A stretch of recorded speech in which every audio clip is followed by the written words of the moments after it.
Alright, Shalom, Shalom. First and foremost, I'd like to begin this lesson by giving all glory, all honor, and all praises unto Yahweh, Ba'ashem Yahushai, Ba'ashem Racha Kodash, giving double honors, double unto the apostles and elders of Great Millstone, who surely do rule well. As always, I like to say Shalom unto the elect. Alright, there's a brother here, Mashara, from the heroes of Yahushai. I'm coming back to you again to another bit of edification, and Lord's willing, this lesson is edifying. Right, topic for tonight's lesson, word of the day, May 29th, 2026. The word here is cohort. What it means. Let's get some biblical understanding here. Cohort refers to a group or band of individuals, as in a cohort of supporters. It can also be used for a group of individuals who have a statistical factor, such as age, in common in a demographic study, as in a cohort of people born in the 1980s. Cohort can be used for individuals too, as for a friend, companion, or colleague, but it's almost always used in its plural form. I would have made it through graduate school without the help of my supportive cohort. Examples: by the time Rosie emerged for afternoon meet and greet, the line of guests eager to hold the famed tarantula had already wrapped around the room into the hallway. Tarantulas need to be at least 10 years old to be handled, so rearing a new cohort of Rosies could take up to a decade. Laurie Pennington, The Denver Post, 18 August 2025. Did you know in ancient times a cohort was a military unit? Ooh, can't get into it. One of 10 divisions in a Roman legion, the term passed into English in the 15th century when it was used in translations and writings about Roman history. Once cohort became established in our language, its meaning was extended first to refer to any body of troops, then to any group of individuals with something in common, as in a cohort of law students or a cohort of people who were born in the same year, and later to a single companion. Some writers on usage have objected to this last sense because it can be hard to tell whether the plural refers to different individuals or different groups. The companion sense is well established in standard use. However, its meaning is clear enough in such sentences as her cohorts came along with her to the game. So a group of individuals all gathered together under one statistical factor. Biblical understanding behind this: Yahweh Ba'ashem Yahushai has, Ba'ashem Ruach Kodash, has a cohort of prophets in his army. Right? And it is an army. We're going to get into it. First, we want to start obviously with Yahweh. Romans 11 and verse 4. But what said the answer of Yahweh unto him? I have reserved unto myself 7,000 men whom have not bowed the knee to the image of Baal. Even so, then at this present time also there is a remnant according to the election of grace. And this election, this 7,000 men, speaks to a complete number of men, even surpassing the thousands. John saw them, an innumerable multitude who are his prophets, and I would even say surpassing the thousands. So like, yes, obviously the elect, but specifically to the prophets, the 144,000. There's a number of men in the earth who are cohorts under the banner of prophet, of being prophets, right, to the Most High. The statistical factor, of course, being what? Being a mouthpiece to the Most High, right, speaking his message throughout the earth. And again, those men are Yahushai's men as well. When you go into the book of Joshua, it makes mention of Yahushai being the captain of the Lord's army, right, or as captain of the Lord's hosts, right. When you go into that word hosts, it goes into the Hebrew word ta zabah, which what speaks of Yahweh, of heaven's armies, right. Yahweh has an army in the heavens, and again, all things double, one against another. He has an army of men in the earth today who are his prophets, and that same army that he has given to his son. All thine are mine, and mine are thine. Thou gavest them me out of the world, right? And they have kept thy word. Again, we were enlisted as a prophet unto the nations. You were enlisted into an army under the captain Yahweh Shai. In the book of 2 Timothy 2, we're going to go from verse 1. Thou therefore, my son, be strong in the grace that is in Mashiach Yahweh Shai, and the things that thou hast heard of me among many witnesses, many cohorts, like-minded individuals like thyself, as the scriptures would make mention. Let me just finish this precept. Among many witnesses, the same things that you have heard from me, commit thou to faithful men who shall be able to teach others also. Again, the scriptures make mention of in the book of Ezra, right? Seek out the glory for such as be like your cohorts, right? The people who are joined together in arms with you under the same banner and the same statistical principle, which is what Yahweh Ba'ashem Yahweh Shai, right? There is a cohort of prophets in the earth today, right? They are Yahweh's men on the earth today, doing his work, speaking his word, right? And again, if you remember when I read it in the Miriam website, went back in ancient times, a cohort was a military unit, one of 10 divisions in a Roman legion. Again, a military unit. His prophets are a militant group of men in the earth today, right? Verse 3. And Yahweh Shai recognizes this. Paul recognized this. He referred to them as such. Thou therefore endure hardness as a good soldier of Yahweh Shai Mashiach. No man that warreth entangleth himself with the affairs of this life, that he may please him who had chosen him to be a soldier. Let's go into that word soldier. Right? Going into the word here, soldier, G4757, stratiotes, a common soldier, metaphorically a champion of the cause of Mashiach, from a presumed derivative of the same as G4756, right? From a presumed derivative of the same as G4756, a compound that is common, that is a warrior, literally or figuratively, soldier, right? An army or band of soldiers, cohorts, right? Plural. There is a cohort of soldiers, specifically his prophets operating in the earth today under the commands that he has given them. Again, commit the things that thou hast heard of me among many witnesses, the same commit thou to faithful men. And where's one of the things we have to do as these soldiers, as these cohorts? Commit thou to faithful men who shall be able to teach others also.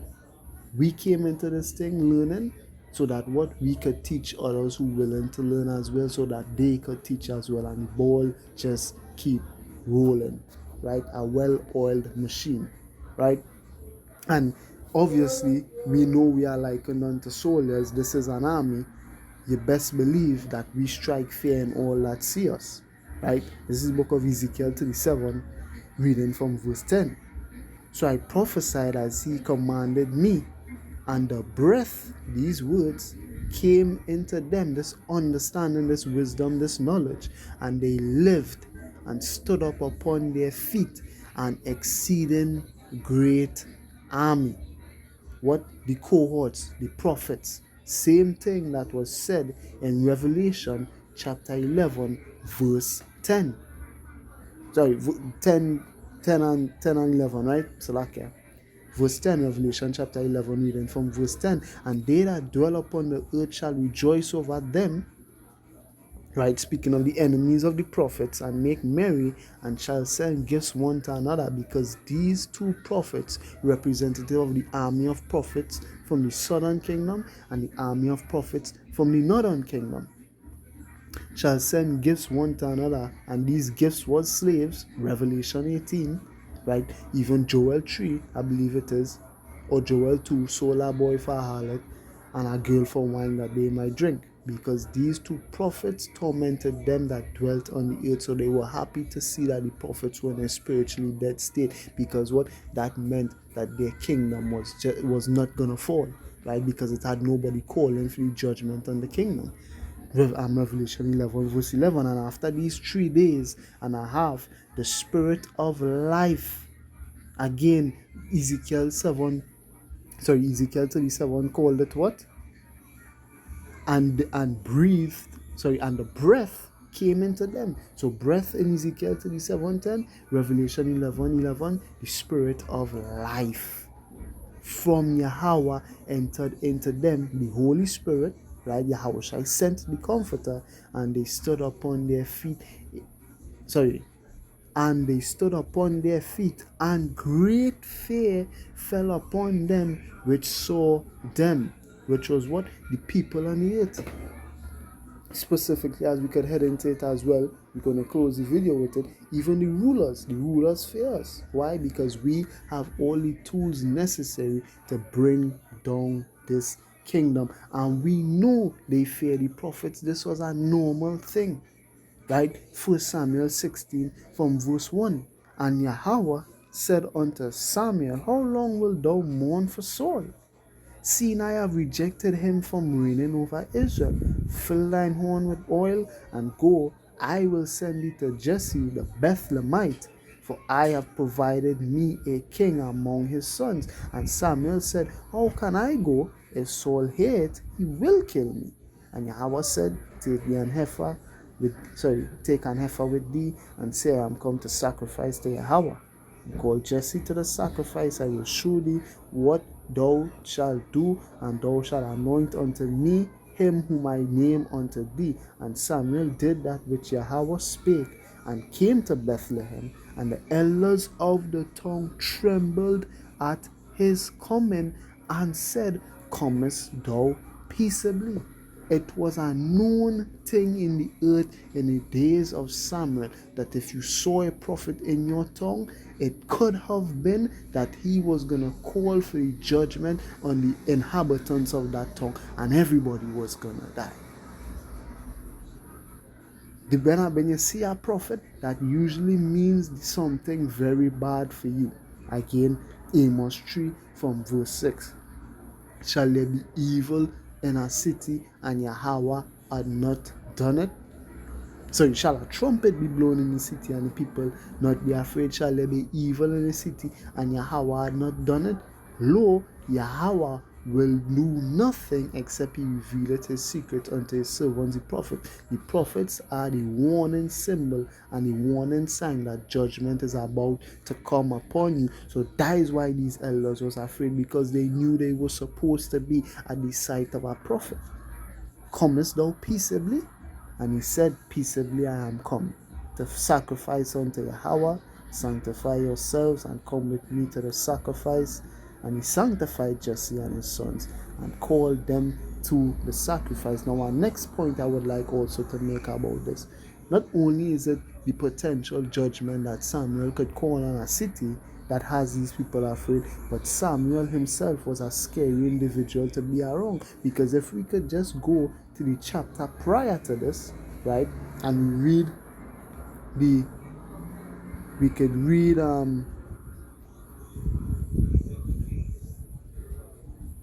I'll read from verse 29. I just like this verse. And also the strength of Israel, Yahweh will not lie, nor repent, for he is not a man that he should repent.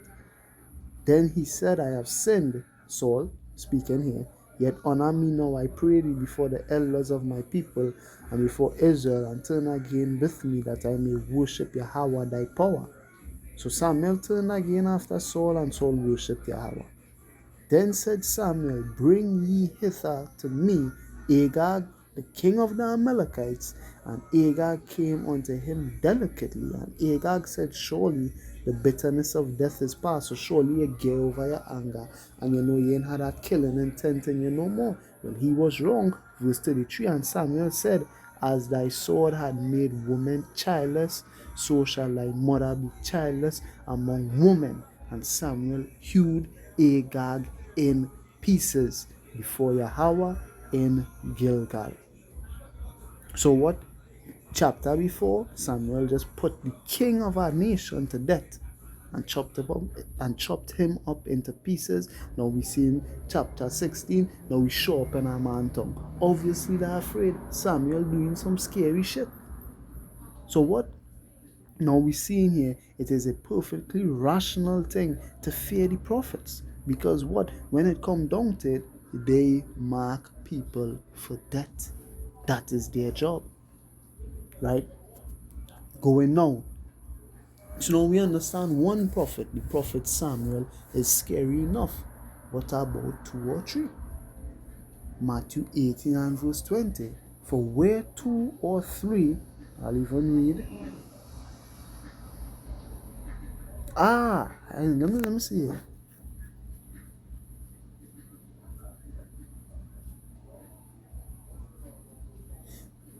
Matthew 18, I'll read from verse 18. Verily I say unto you, that whatsoever ye shall bind on earth, speaking of the 12 disciples who later became apostles, right? Ye shall bind on earth shall be bound in heaven, and whatsoever ye shall loose on earth shall be loosed in heaven. So what? The prophets have power to determine the happenings of what going on in the heavens and what going on in the earth. Just by their words. This is the power that Yahweh has given unto these men. Verse 19. Again I say unto you that if 2 of you shall agree on earth as touching anything that they shall ask, it shall be done for them of my Father which is in heaven. For where 2 or 3 are gathered together in my name, there am I in the midst of them. 2 or 3 are gathered together, I am in the midst of them. So what? Again, is the prophets always used to roll together, right? We see one prophet alone being enough to scare the shit out of all the elders in that town. Imagine 2 or 3 roll up.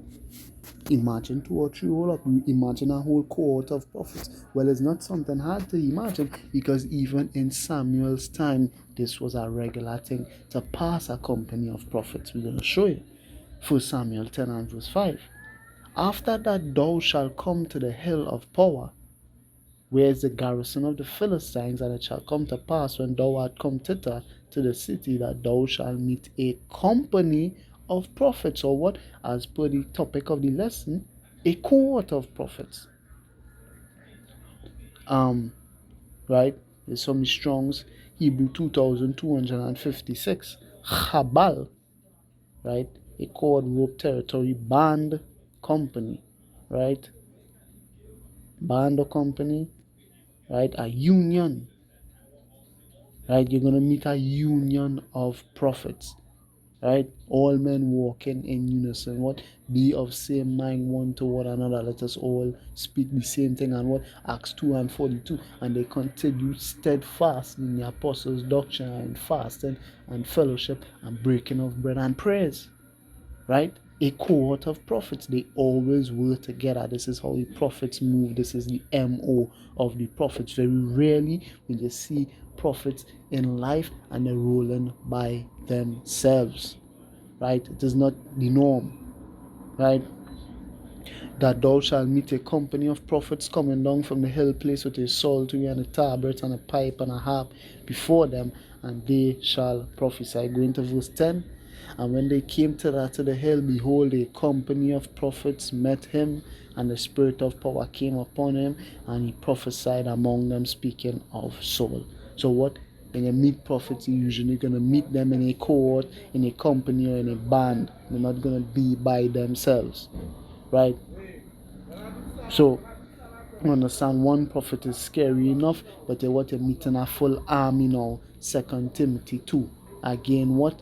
Soldiers. Not just one, soldiers. It's an army. Right? Again, Romans 11:4. 7,000 men, you're meeting men by the thousands in this thing. Right? Ephesians 6 and 10. Finally, my brethren, because now, is it right for us to liken the company of prophets, the cohort of prophets, unto our army militarily, and with like and to say they are militant? Yes, right? Because again, we are spiritual army. Ephesians 6 and verse 10. Finally, my brethren, be strong in Yahweh and in the power of his might. Put on the whole armor of power, that ye may be able to stand, and this armor being the spiritual armor, against the wiles of the devil. And we know this to be true. Verse 12. For we wrestle not against flesh and blood. So the war the prophets have and have always had has never been a war unto physical or carnal means. It's always been a spiritual war, right? There's a paradigm, a realm of the right hand and the divine righteous will of the Most High, and then everything else that deviates from that. Again, scriptures make mention of what? Being able to avenge all disobedience, right? When your obedience is fulfilled, right? We ought to be able to cast down and pull down strongholds against every high thing that exalted itself against Yahweh. Right? Let me see if I can get our precept real quick. Let's see here.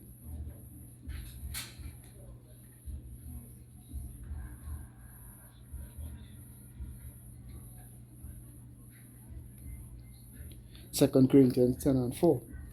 Okay, bear with me here. This is the book of 2 Corinthians, chapter 10 and verse 4. For the weapons of our warfare, again, so when you're seeing it like when you're seeing in scriptures, the Most High is equipping his men with the helmet of this and the sword of that and the breastplate of this. These are all tools, spiritual tools that they would need to gird themselves with and to put on, right? In the mind and in the spirit, what to be able to fight this spiritual fight. 2 Corinthians 10 and 4. For the weapons of our warfare are not carnal, but mighty through Yahweh power to the pulling down of strongholds, casting down imaginations, fables, and every high thing that exalted itself against the knowledge of Yahweh, these scriptures and the true understanding of these scriptures, and bringing into captivity every thought to the obedience of Mashiach. Verse 6, and having in a readiness to revenge all disobedience when your obedience is fulfilled. Right? So again, the prophet's not equipping themselves in any carnal means, in no security thing. We spiritually have a sword here, and promise you, we're gonna sharpen the sword and we're gonna chop everybody down. Because this is the job of the prophets, right? Put on the whole armor of power, that ye may be able to stand against the wiles of the devil.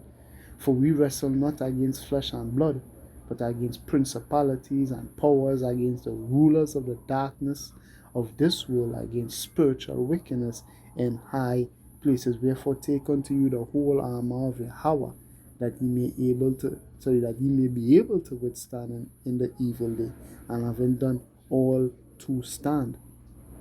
Let me see.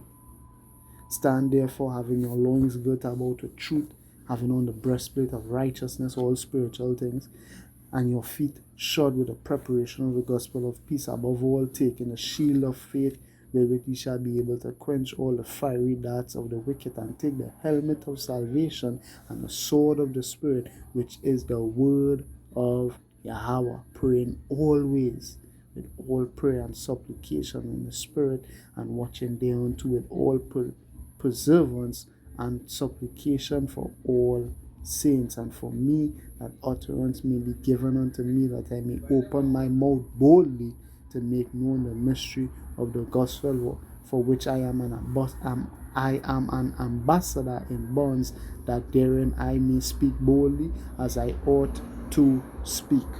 So again, what do you not tell soldiers to suit up before they go out to warfare and to battle? Well, what the Most High just told through the Apostle Paul, the prophets, to do the like-minded thing and to do the exact same thing. Ready yourself for this spiritual battle with the spiritual weapons and the spiritual defenses, the shield, the breastplate, and the helmet that I have given you. Right? This is an army. This is a cohort. This is a band. Right? And what is our war again? We wrestle not against flesh and blood, but against the rulers of darkness of this world. Right? Well, that is who the prophets have always beefed against and will always beef against. Jeremiah 28 and verse 8.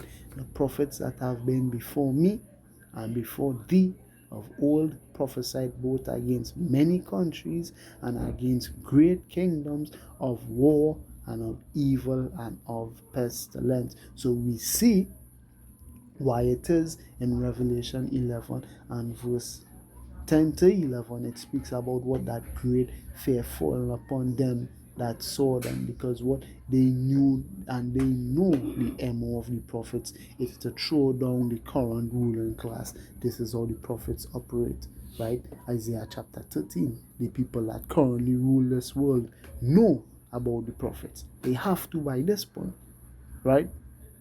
And again, what? Because they are the ones we are chiefly against. Isaiah 13, reading from verse 1, the burden of Babylon, the new Babylon. Revelation 17, verse 5.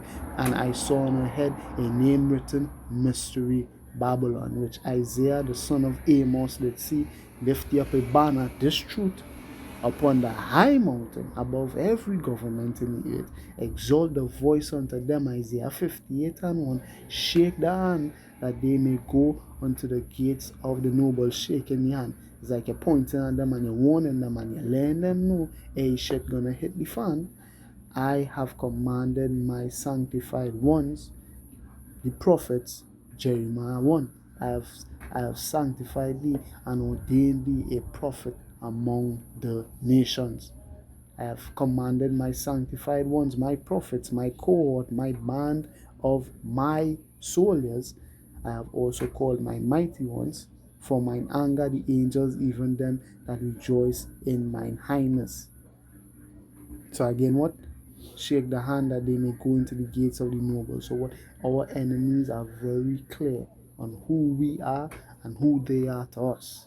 Right? They're aware that they're in a spiritual war. And this is why they continually war with us. Daniel 7 and verse 25.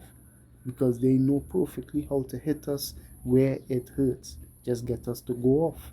Daniel 7:25. And he shall speak great words against the Most High, and shall wear out the saints of the Most High, and think to change times and laws. The easiest way to wear out a saint of the Most High and Israelite, get him to go off and go against his power, and they shall be given into his hand the power to be able to do these things until their time and times and the dividing of times. Again, 2 Thessalonians 2:7. Only now he who let it will let, until he be taken out of the way. Right?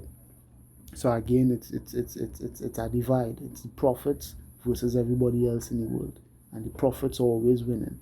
They never lost, and they never will, right? And we know they're in loss because what? We know that the enemy has already determined in his mind that he's going to lose. This is why he's going to try and take down as many with him as he can. This is the book of Revelation 12, and reading verse 12. Therefore rejoice, ye heavens, and ye that dwell in them. Woe to the inhabitants of the earth and of the sea, for the devil is come down unto you, having great wrath, because he knoweth that he had but a short time. And how does he know? Because he is fully aware of his enemy, the prophets, telling them that he has no more time and that his time is up and his kingdom is about to be taken out of the way. So there is a cohort of prophets, a band of men, militant, likened unto soldiers, prepared like soldiers to be able to go to war and to war all the spiritual wickedness in the earth today that the Most High has set it up in the earth from since the world began. Luke chapter 1, I believe. Let me see. I'll close with that. This has been something that has been going on since the world began.